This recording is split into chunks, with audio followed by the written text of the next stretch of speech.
Before we get into the video, could everyone please subscribe to my Endless Diary Tales channel? Thank you so much.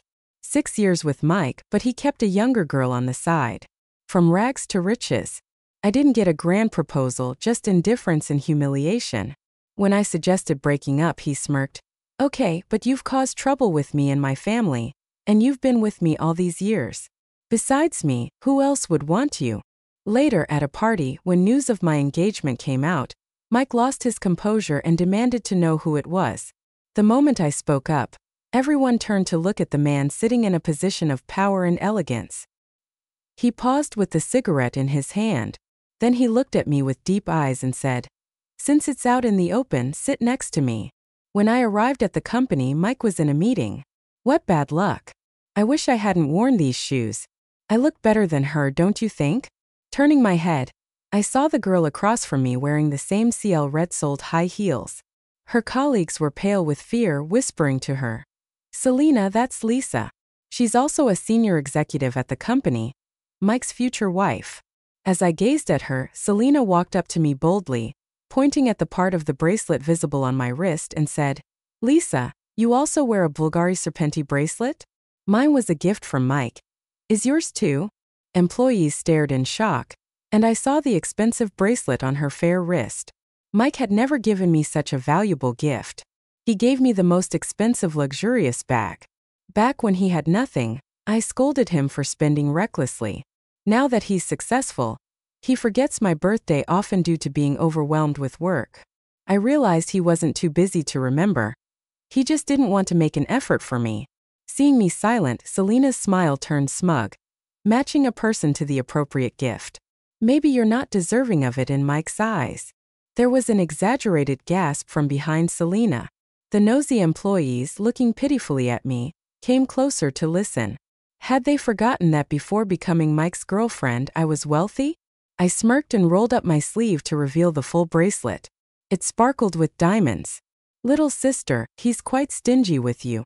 Mine is all diamonds. Can buy 10 of yours. Besides, I'm not like you. I don't need to rely on flirting to receive gifts. I can buy whatever I want myself." Selena stood frozen, her face turning extremely unpleasant. "What are you all crowding around for?" Mike's voice interrupted. The onlookers dispersed. Selena, looking distressed, threw herself into his arms, her eyes teary. Mike stiffened slightly and glanced at my reaction until she murmured, "Mike, Lisa said I sell myself." Mike, normally gentle, looked displeased now. "Lisa, why are you so harsh with your words?" They stood together, a natural contrast to me. I crossed my arms, looking at her badge, and directly asked him, "Seasoned professional manager recently hired. Senior roles require over 5 years of experience. What's her background? How did she get this position? Did she follow the proper procedures?" Rubbing his brows wearily, he said, "You interrupted an important meeting for this trivial matter?" I sneered. "Don't evade the issue. We run a legitimate company, not a small workshop. Our company policies were crafted word by word together. Mike, if you want to keep someone, do it discreetly. Don't come to discuss me in public." Silence fell around us. He hesitated for a moment, suppressing his anger. "Lisa, I'm the actual controller of the company. As the boss, I have the authority to appoint, and you have no right to meddle." With a hint of a crying voice, Selena fearlessly said, "Lisa, obviously Mike and I are true love. Since you two aren't married, a man unmarried, a woman not wed, why do you want to impose moral restraints and speak so harshly?" She added, muttering, "Dating for 6 years but still not married, then it's never going to happen." We all heard that. Mike, still harboring some anger, looked at me indifferently but didn't argue. Everyone exchanged glances. I looked at that familiar yet unfamiliar face and suddenly felt that everything was meaningless. A tough client finally agreed today. I had planned to celebrate with him at a revolving restaurant, excitedly rushing to the office. But while I was out hustling and bustling, entertaining and making deals, he was pampering a delicate flower with our joint efforts. Feeling disheartened, I didn't want to say another word to him. I grabbed my bag, pushed past him and left. As the elevator doors closed, I saw Mike standing still in silence, his expression unreadable. Selena clung to him smugly, making a face at me. Being decisive when I got home, I called the servant to pack my bags. While packing, I saw an old photo of Mike with his arm around me holding a trophy high. We both looked vigorous and elated. 6 years ago, I boldly stayed with him to build his business. I had a falling out with my family, and my dad froze my cards and assets in anger. While Mike worked multiple part-time jobs, pulled all-nighters to finish reports, and hustled to give presentations, he never let me suffer and always pampered me like a daughter. But at his lowest point, when I passed by a cake shop window and took a second glance, he bought a cake with his part-time earnings despite claiming not to like sweet treats. One night, I woke up to find him not in bed. I found him in the kitchen, nibbling on bread with cold water. I cried and asked him why, and he rubbed my head laughing, saying he couldn't let me regret following him. When he won an award and gave interviews, he always emotionally thanked me, saying he would always prioritize me. Mike, they say there's a 7-year itch. We didn't even make it past 6 years. I took a deep breath and threw old photos into the trash. In the middle of the night, Mike came back. Seeing me still sitting on the couch, he pressed his temples anxiously. "What do you want after all?" I calmly said, "Let's break up. I will transfer the company shares, and you can exercise your right of first refusal." Mike stared blankly, looking around and realizing the emptiness in the room. "Lisa, don't be silly." He embraced me and tried to kiss me, but I smelled a faint scent of gardenias from him, the same as Selena's. I recoiled and pushed him away. "Disgusting. Don't touch me." He turned cold. "Why? Haven't I been good to you all these years? The stock options I gave you have multiplied in value." I coldly responded. "It's only fair for you to give me those. If it weren't for my family sponsorship in the early stages, the company wouldn't have survived until fundraising." He probably remembered his humble beginnings and showed a look of disgust. "That's all in the past. Why do you keep holding on to it?" Mike said, his tone turning disdainful. "Lisa, I hate your pushy and calculating ways. He used to say he was lucky to have me manage things. Now he accuses me of being too calculating." Exhausted, I said, "Mike, let's move on from each other." With a cold smile, he taunted, "Fine, but you caused trouble between me and my family and have been with me for so many years. Aside from me, who else would want you?" He was confident that once I left, I would have nowhere to go. That's why he dared not to marry me for 6 years, seeking new love. This was the man I had loved for 6 years. His true nature was nauseating. As I pushed the door open, his indifferent voice came from behind. "Lisa, be careful. You might regret causing a scene." I simply said, "Thank you for not marrying me." They say feeling sorry for a man is the beginning of misfortune. A month later, when I ran into him and Selena at the mall, I realized the series of misfortunes were far from over. Selena, who had taken over, was even more arrogant. As expected, she wanted to snatch the limited edition bracelet I had bought. Mike frowned. "How much did you pay?" "I'll give you 3 times. I glanced at him indifferently and said, "Anything I like, she wants to take. I can let go of trash, but not anything else." Mike's jaw clenched and he coldly ordered, "Pack up this entire row for me." The shop assistant gave me a pitying and apologetic look as she collected the jewelry in front of me. Selena sneered, "Who do you think you are to show off? You've already left the company. You were kicked out by your family, and now Mike doesn't want you. You feel alone and helpless. Why pretend to be rich? Save money for rent." Being kicked out by my family must have been something Mike told her. I almost laughed at his harsh words. Did he really think I caused trouble between him and his family? At that moment, another friend messaged me inquiring about what had happened between me and Mike. I opened social media and saw Mike's post with Selena. Having been classmates and worked together with Mike, our social circles heavily overlapped. But his post had been up for half a day, and hardly any mutual friends had interacted with it. I scoffed. As he indulged in love with a younger woman, he had forgotten about the company's business partners, all thanks to the connections I had made. I never expected that Mike would be so infatuated to the point of bringing Selena to public events. Selena, in her debut appearance, dressed like a fluttering butterfly, flitting around in the crowd. In this circle where there were no secrets, everyone had heard about Mike's actions and looked down upon him as we exchanged cups and words. Curious or mocking glances were cast my way. The pampered rich girl leaving everything behind to be with a poor boy. I couldn't bear to sit there and listen to the dirty words. I took a deep breath, put on a smile, raised my glass and prepared to socialize. Lisa, have you caused enough trouble? I raised my head to see Mike standing in front of me looking displeased. We lost several deals at the company again. When will you stop stirring things up? The surroundings fell silent, with a mix of obvious and subtle glances aimed at me. I looked at him indifferently and said, I've sold off all my shares. Mr. Mike, are you still expecting me to work hard for you? He looked incredulous. After all, the company was co-founded by me. How could I be so irresponsible? Selena, holding desserts, leaned in next to him, sneering. Given the tough environment now, jobs are hard to come by. Mike kindly agreed to take you in, so don't act all high and mighty. She smiled sweetly. You're getting old. You should change that bad temper. No one would want you. I got fed up with her pestering, so I just said, I'm engaged, stay out of it. Selena chuckled. Engaged? You really know how to joke. But Mike didn't laugh. Gripping his glass tightly, his face darkened. With who? As the silence lingered, Selena's smile turned more mocking. Whispering spilled through the room. I felt like I had given a feeble excuse.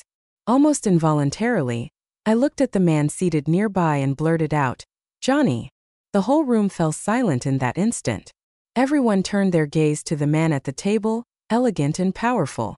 A titan in the business world, able to command half the sky with just a wave of his hand. Johnny's hand holding the cigarette paused. Even his silent demeanor exuded an air of inapproachability. My heart trembled, but the words had already left my mouth. Impossible to take back. I could only look at him imploringly. Those 3 seconds felt like 3 years. He looked at me with deep eyes. Since it's out in the open, come sit next to me. Having gone through everything together, he still helped me. I breathed a sigh of relief and walked towards the main table. All eyes were on us, their astonishment undisguised. Under the intense scrutiny, Johnny remained composed, gallantly pulling out my chair and asking for utensils on my behalf. I whispered a thank you. Johnny nodded slightly, then turned to continue his conversation with those around him. I knew he was trying to ease my discomfort. The inquisitive gazes at the table made the atmosphere slightly awkward. Even though this was the circle I was born into, my current life seemed worlds apart. Seated beside me was a childhood friend from a wealthy family, now married and preoccupied with fashion shows at high-end venues. She raised her glass and clinked it with mine, a look of undisguised pity in her eyes. Do you regret it? If you had just behaved as your family's precious daughter, the people mocking you today would have only held you in esteem. I looked up and met Mike's gaze. He was still standing there, staring at me intensely, the hand holding his glass turning white with the pressure. No matter how much Selena tried to pull him away, he remained unresponsive. I averted my gaze, smiling faintly as I retorted, Why should I regret it? He is not my entire life. Why should I let him define my entire existence? She was taken aback. As I sat down my glass, I saw a hint of a smile play across Johnny's lips. After 3 rounds of drinks, I made an early exit. But Mike was persistent and followed me closely. His face darkened as he looked at me. Lisa, it was you who asked Johnny for help, right? How could he possibly be engaged to you? At that moment, a stretched Maybach suddenly stopped in front of us. The door opened and a middle-aged man stepped out. He separated Mike from me and respectfully said, Lisa, Johnny asks for your presence in the car. I gave Mike a brief glance and got into the car. The interior exuded a woody fragrance. Johnny took off his suit jacket, assuming a relaxed yet elegant posture. He instructed the butler to lower the partition, turning the back seat into a private space. Thank you. I paused, then added, I'm sorry. I took advantage of your influence without your permission. Aren't you now relieved that we weren't engaged? He was the scion of a business empire, accustomed to high status and always obliging. 6 years ago, I had been so ungrateful, rejecting the olive branch he extended. Johnny gazed at me with no hint of impatience in his eyes. He tapped the interior of the peach gently with his slender fingers and smiled subtly. You did well at the banquet, right? Harmony in life is most important. Besides, I don't see anything wrong with you now. I didn't know much about Johnny. We graduated from the same school, with him being 2 years ahead of me, and only had a few brief encounters at events in school. Judging from the fact that he was still willing to engage in business with our company after I declined the marriage proposal, it seemed he harbored no ill feelings towards me. Now it seemed I had made the right bet. I whispered, "Johnny, are you interested in making a deal with me?" Stepping out of the elevator, the One Group's golden-lettered sign loomed before me. The One was an industry under Johnny's family. In my first week at work, I inadvertently overheard colleagues gossiping about me. Johnny appointed me as a director at my young age, and being quite attractive, they suspected something fishy. Little did they know that Mr. Johnny, who looked so calm and collected, could not escape the call of temptation. Cindy, a round-faced girl, was particularly avid. I often saw them in meetings late at night. Probably. I called Cindy and asked her to take meeting notes. Pushing open the door to the meeting room, I met Mike's intense stare. The day was the day for client negotiations. As the person on Johnny's side who knew Mike's company best, I naturally took the lead. Selena sat next to him and rolled her eyes when she saw me. In the past, I was in charge of business at Mike's company, and it was obvious that Selena had her eyes on my position. However, she could only recite everything by rote in front of the screen. Once interrupted, she would forget her lines, and when it came to professional issues, she was clueless. Mike had to step in numerous times looking embarrassed, and the presentation was a mess. As the clients and patients grew restless and kept checking their phones, I knew this deal was going downhill. I stood up, turned off the screen directly. "Selena, what are you doing?" she exclaimed. I ignored her and said to everyone, "I didn't explain clearly just now. Let me add more details. When I worked at the previous company for 6 years, I was naturally familiar with the business. Taking the questions the client had asked earlier as a starting point, I quickly unraveled the situation to regain control. The clients nodded frequently and had a positive interaction with me, while Cindy looked at me with admiration. Mike gazed at me intently, ignoring Selena's attempts to catch his attention. She sat motionless, defeated. The meeting ended with a successful signing. When I left the meeting room, Mike was still reprimanding Selena coldly. "It was such an important event. Why did you insist on taking over?" He warned her not to participate in such events in the future. Now Mike's company was on the decline, and he couldn't afford to take risks anymore. She had tears in her eyes and argued agreeably, "Of course I knew how important today was. You saw it. I prepared for this meeting for a whole month." As I walked out, Mike pushed her aside and came after me. Selena was startled, staring at me with hatred. With a glint in his eyes, he said, "Lisa, don't get me wrong. I'm just working for the One." I cut him off and said, "If you want to praise her, you should see if she can handle it. If there's a next time, I'll rethink whether it's necessary to renew the contract with us. Goodbye." My words hung in the air.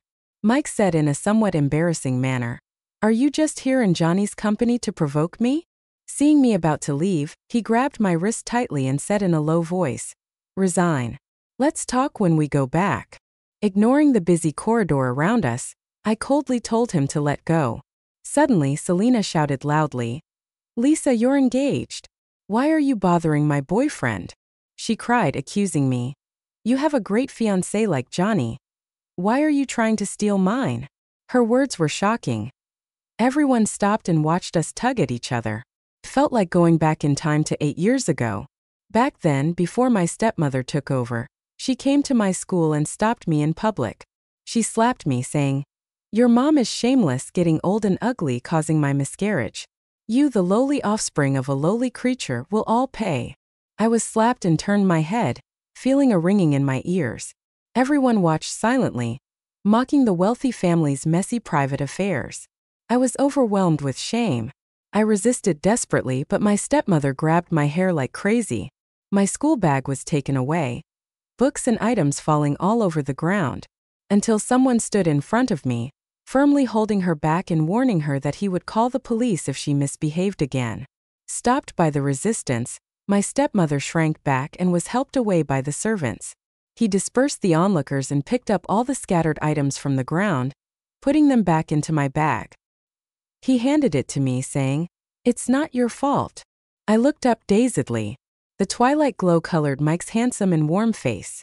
He was the one who saved me from the nightmare, and I always had a bit of a filter on him. But now, the person who saved me was repeating the nightmare with me. Mike watched Selena causing a scene with a cold gaze. From now on, he truly cut ties with his past 8 years ago. Losing all patience, I immediately had Cindy call the security hotline.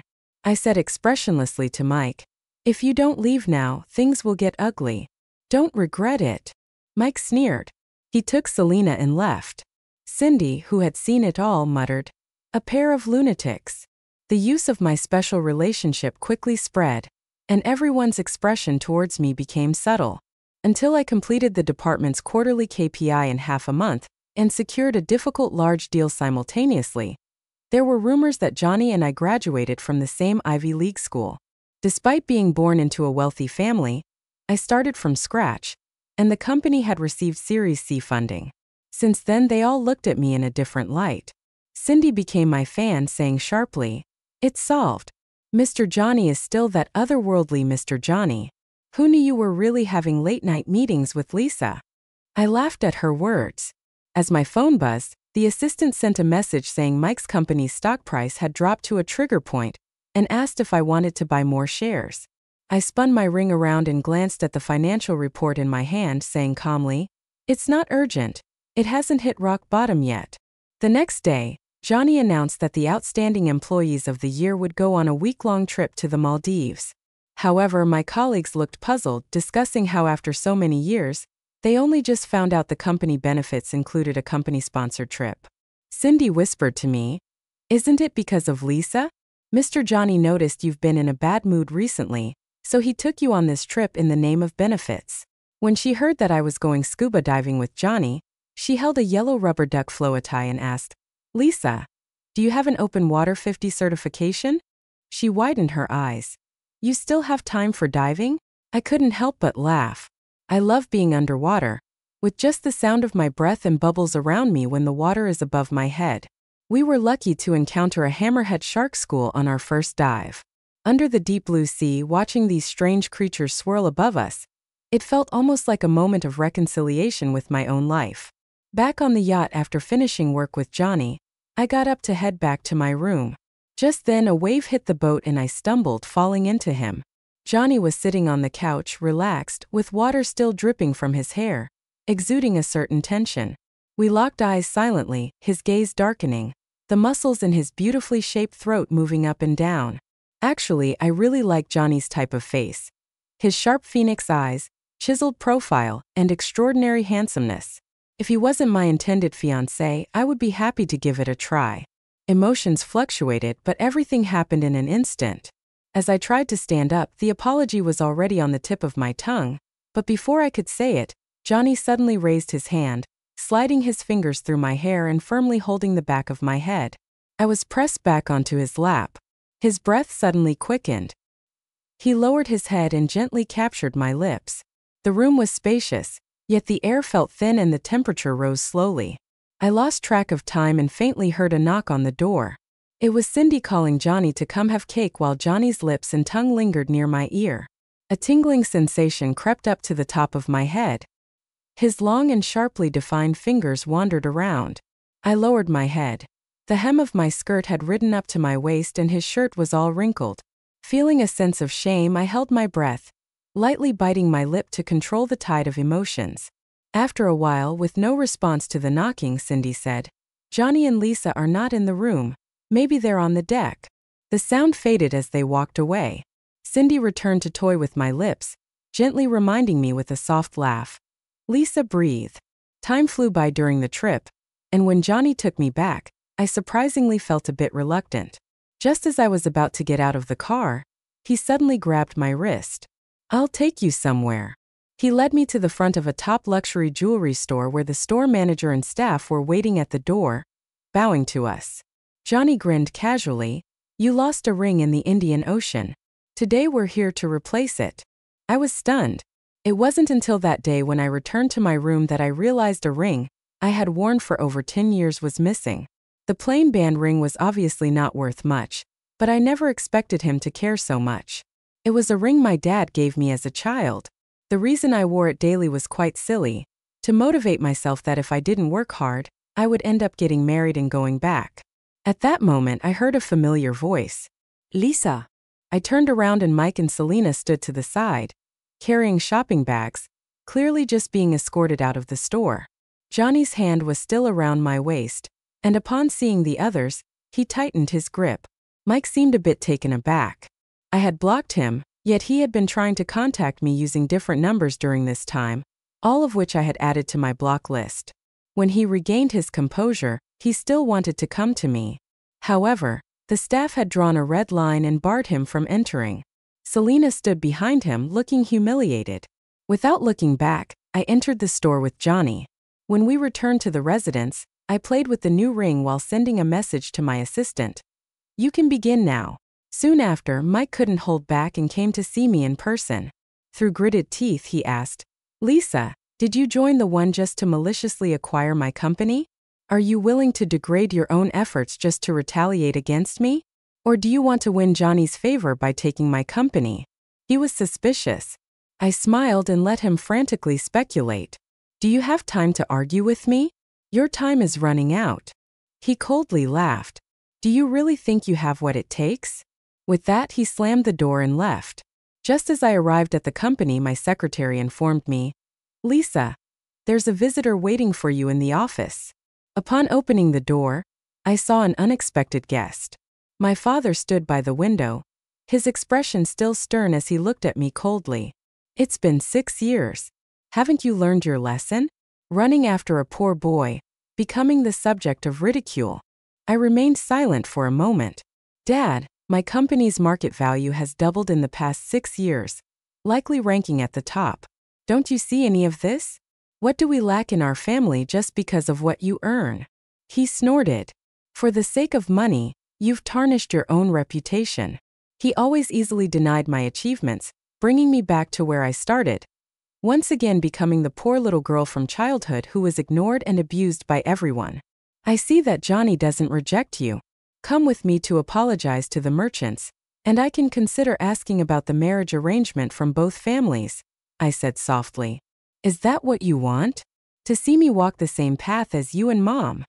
He was stunned, then grabbed the heavy folder on the table and threw it at me angrily, saying, How dare you interfere in my affairs? I couldn't dodge in time and raised my hand to block.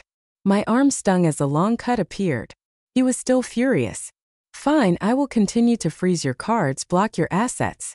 No company will dare to hire you. Outside of here, no one will give you a job. My eyes welled up. The room gradually became blurry. I chuckled. Hasn't it been like this for the past 6 years? From my assets being frozen upon graduation to my company facing roadblocks in financing and now resigning. Even if I had a pleasant job interview, the employers would avoid my gaze and politely send rejection emails. If it wasn't for Johnny showing up out of nowhere, perhaps he would have seen me in a more desperate state. My father shook with anger and left, slamming the door. I stood still. I was the product of a marriage with my parents always at odds with each other since I can remember. The whole farce finally came to an end before my graduation, with my mom moving overseas and my stepmother, the mistress, taking her place in the household. When I was humiliated by my stepmother, my dad always turned a blind eye. But he showered his son, only a year younger than me, with all the affection. I realized he didn't dislike children, just me. He had his son join the family company right after he graduated. But when I graduated, my dad forced me to marry Johnny. Her family wasn't as prominent as theirs, and he was ecstatic to climb the social ladder through this marriage. It dawned on me that he had insisted on providing me with a top-notch education, graduating from a prestigious school just to sell me off. I didn't want to be a commodity, repeating my mom's mistakes, juggling with various mistresses every day. In an act of rebellion, I chose to be with a driven, poor young man my father looked down upon. His phone buzzed. I read the message and silently smiled. The show was about to begin. At a grand banquet, all the important figures had gathered. Mike was surrounded by people looking ecstatic. Everyone congratulated the company on its recent success in securing a big deal. Mike was truly a young talent on the verge of going public. He modestly smiled and said, "Thank you, everyone. The company was facing a hostile takeover not long ago, but thankfully with your help we overcame it.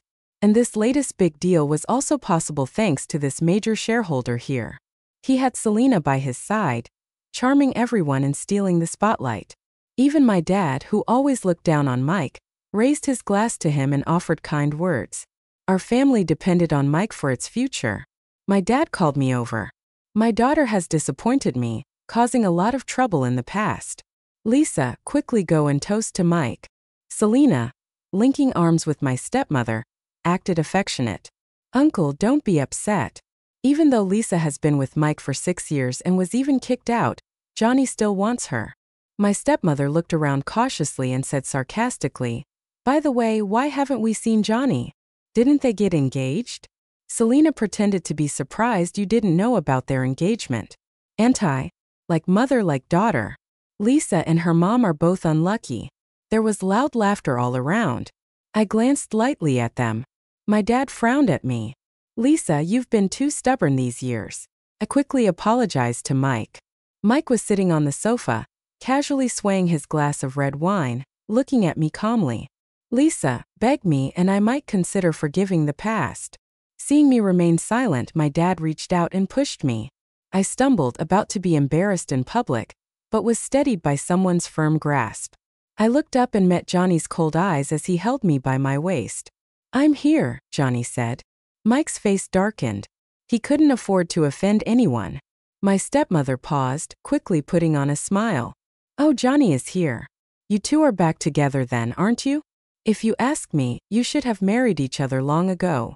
Johnny stared at her with a smirk. I was the one pursuing Lisa, and she hasn't said yes to me yet. She said we were engaged to save face for me. She chuckled nervously. Is that so? Selena gritted her teeth and glared at me. At that moment, a middle-aged man entered, and Mike hurried over. You're here. He introduced him to the others as the major shareholder of the company. The man, however, reacted coolly, walking straight to my side. Boss, all the paperwork is done. The atmosphere suddenly froze. Mike's smile stiffened on his face. He turned around and looked at me with a quivering voice. Lisa, what does this mean? I wiped my hands calmly and poured myself another glass of wine. I was the hidden shareholder, and he was just holding my shares on my behalf from start to finish. Your business partner, the white angel you've been dreaming of, was me. I never intended to hand over my hard work to someone else. I just wanted. I tilted my head slightly, thought for a moment, and chose an appropriate adjective to address my father and son. Now I am the major shareholder of this company. I clinked glasses with him, smiling. Mike, thank you for all your hard work for the company. Cheers. Mike widened his eyes, looking pale. He even stumbled backward, nearly tripping. Behind him, Selena knocked over a bottle of red wine. Everyone in my family looked extremely unhappy. I glanced around and laughed heartily, downing my glass of wine. Growing up in such a materialistic and twisted environment, how could I ever believe in love firmly? From the day I discovered that Mike was cheating, I started planning. Pretending to be weak and disillusioned, I slightly sold my shares and gradually withdrew from the company. Entering the one later was just to lower their guard. And the acquisition offer from the one was a smoke bomb, all to make Mike panic and act recklessly, forcing him to cut off all ties and sell his own company at a low price. From beginning to end, I was just waiting for the right moment to make my move. After the dinner party, I went to Johnny's suite and handed him a stock transfer agreement. Johnny, it's been a pleasure doing business with you. When we first made our deal, it was a mutually beneficial arrangement. He allowed me into his company and provided me with resources. I promised Johnny a share of the stock once I closed this deal. With his help, my plan went much smoother, and I managed to lower the acquisition offer significantly. Working at the one during this time, the department structure was clear, processes were standardized, and I benefited greatly from his management style. Johnny sat on the couch by the window, his long legs crossed, a cigarette dangling from his lips. As I turned to leave, he grabbed my wrist. Lisa, I haven't agreed to end it here, he said. I looked into his deep eyes as I turned back, leaned in, took the cigarette from his lips and inhaled deeply. So Johnny, what do you have in mind? I asked. His lips brushed against my ear. The last time we didn't finish what we started. You're not one to leave things half done. I smiled. That might not be a bad thing for me. I admit I did desire his body sitting on top of him, looking out at the city lights with massive luxury brand logos hanging outside the window. Enveloped in a scent, our body temperatures rising. Johnny's voice was as rich as a cello to begin with. In his melodic breathing, I felt like I was on cloud 9. The next day at work, Mike was waiting for me at the company's entrance, but I ignored him. He was still waiting outside when it was pitch dark, in the freezing temperature with snowflakes falling, his cheeks bright red. Johnny asked me, "Do you still want to see him?" I had no doubt that if I declined, he would have someone escort Mike out on the spot. Final words were necessary. He nodded. "I'll be smoking nearby. Just call me if you need me." As I approached, Mike was almost in tears of joy. "Lisa, you finally agreed to see me. I know I've made a huge mistake. I've neglected you all these years, so I prepared gifts for you to make up for the past 6 years." He took out a jewelry box, recounting our past and explaining the origins of each gift. Watching him speak, I couldn't deny his extraordinary qualities. Mike, a poor boy, had managed to rise to the same level as us, which was no small feat. Once rebelling against fatherly authority, I genuinely admired his talent. I happily found a man who was nothing like my father, but eventually, I watched him slowly transform into my father's image. He hid it well. The most refined selfishness. Having run out of patience, I interrupted him. "Is it so cold that you're here just to revisit past memories?" I asked. He paused, a bitter smile on his face, his voice hoarse. "We can never go back, can we?" He trembled as he pulled out a photo from his pocket, the same one I had thrown in the trash. I had torn it up, but he had picked up the pieces and glued them back together. I looked at him coldly. Why bring back something that was thrown away? It's so dirty. His eyelashes trembled. Mike closed his eyes, his voice cracking as he confessed, "Do you know? No matter how far I went in front of you, I was always inferior. I could never reach your circle. Even if I stood on tiptoes or jumped, I scrimped and saved to buy you luxury bags, only for you to carry them shamelessly. It was only in the presence of other women that I could find dignity and superiority." He opened his eyes, pleading with me. "But Lisa, I never once thought of marrying anyone else. I only ever loved you." I took the photo from his hand and tore it up again. "Can your inferiority serve as an excuse for your infidelity and disrespect towards me? Thinking I was isolated and alone, you paraded around with another woman. Realizing I had the upper hand, you came back to beg for mercy." I scattered the pieces on his face, speaking condescendingly. "Mike, you're truly despicable." He clenched his fists, his eyes red with anger. When my father visited again, I was busy restructuring the company. The man in front of me, half his hair turned white, now showed signs of powerlessness. Our family business had not been doing well over these years, and now I had a firm grip on his lifeline. He sighed, no longer on his high horse. "Lisa, I can make concessions and not arrange your marriage. Or if you want to join the company, I can make that happen. You read just like me in your stubbornness. Where's really are the closest?" I said, sitting in my position, looking at him with a smile that wasn't really a smile. "Dad, but what I want is not that declining company on the decline. We're all businessmen, so let's not beat around the bush. It's well known that our family's products have an inflated brand value but low quality." I reached out and tapped on his quote list, scoffing. "Dad, if this is your sincerity, then don't contact me in the future. Contact my agent first." In his irritated yet restrained expression, I had Cindy see the client out. After he left, Cindy respectfully said to me, "Lisa, have you heard? Mike is suing Selena." I smirked. A week ago, I fired Mike and Selena. Mike signed a 2-year non-compete agreement, and the company paid him compensation. If he joins a competitor or starts a business in the same field within 2 years, he has to pay double the compensation to the company. This industry changes rapidly, and 2 years later, he might have missed the boat. When Mike signed, his hands were trembling, almost on the verge of tears. Selena made a lot of mistakes during her tenure. The company legally demanded a hefty compensation from her. She begged Mike for help, but he was too preoccupied to care, just wanting to get out. Selena even threatened with scandal, and they almost came to blows on the spot. Now the two of them are at each other's throats, and Selena exposed him for two-timing in office politics, tarnishing his reputation. Finally, Cindy concluded, "Poor men sure play clever tricks." A few days later, I attended Johnny's dinner party. While helping his mother arrange flowers, she chatted with me, saying, "Mike didn't smoke before. He started after you rejected his proposal." Caught me off guard. She winked at me. "If you want to know his secret, go to the backyard." I asked Johnny to show me around. In the backyard, a pony was prancing around. Seeing its markings, I recognized it as the little fool I picked out when I visited their home in my childhood. My heart felt a pang. I looked up at Johnny in a daze. I had thought that our night of passion was just an unspoken indulgence for both of us, but to him, it seemed like a long-planned move. Yet his feelings for me were almost miraculous. Johnny seemed to sense my unease and gently held my face. "Don't be afraid," he murmured against my lips. "What you fear will never happen." Johnny's epilogue. The day Johnny decided to end everything was the day he met Lisa. He was 10 years old, his mother being sent to a mental institution, becoming a pawn in the power struggles of the elite. Even the servants shunned him, and he had a fever for days with no one caring. He lay in the backyard storeroom, resolved to quietly embrace death. But then he saw Lisa being scolded by her stepmother and alienated by her brother. She cradled the leftover week full, her eyes shining brightly. Suddenly, he no longer wanted to die.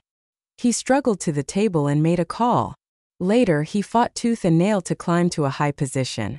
The path was strewn with thorns, and when he felt like giving up, the memory of her eyes that day came rushing back, urging him on. They met again at a university debate, where he watched her flawlessly dismantle her opponents with her arguments, leaving them speechless. He often saw her studying in the library, working hard despite her wealthy background, just like him. He engineered chance encounters on her usual routes but never dared to approach her further. With threats looming behind him, he couldn't bring himself to involve her. On the day Lisa was openly harassed by her stepmother, he was supposed to be working on an important report. When he hurriedly got up, not even pausing to clean up the spilled water on his computer. But when he arrived, another man was already shielding her. Fate played another cruel joke. He was too late.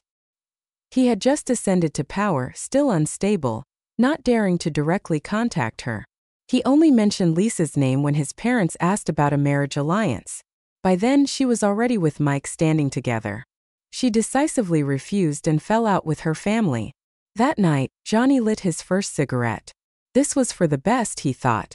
After all, without a shared background of suffering, their energy should be spent on making a living. Mike should understand better how to love her. In the 6 years that followed, he tried. But every date, he thought of the various women around his father, except Lisa. He remembered the scent of her perfume. He had forced himself to do many things against his will, but in this, he couldn't push. If he didn't like it, he couldn't pretend. He watched from a distance. There were business dealings with Mike, which he subtly handled, and then also caused trouble for Lisa's father's company. Until that dinner party, Mike and she had a public fallout and everyone was laughing at her. He wanted to help but feared public opinion, afraid of dragging her into deeper trouble. Finally, Lisa looked at him. Her eyes were stubborn and panicked. In those 3 seconds, Johnny thought about a lot. The past decade flashed before his eyes like a carousel, and yet it felt like he thought of nothing. He heard himself say, "Since it's out in the open, come sit next to me now."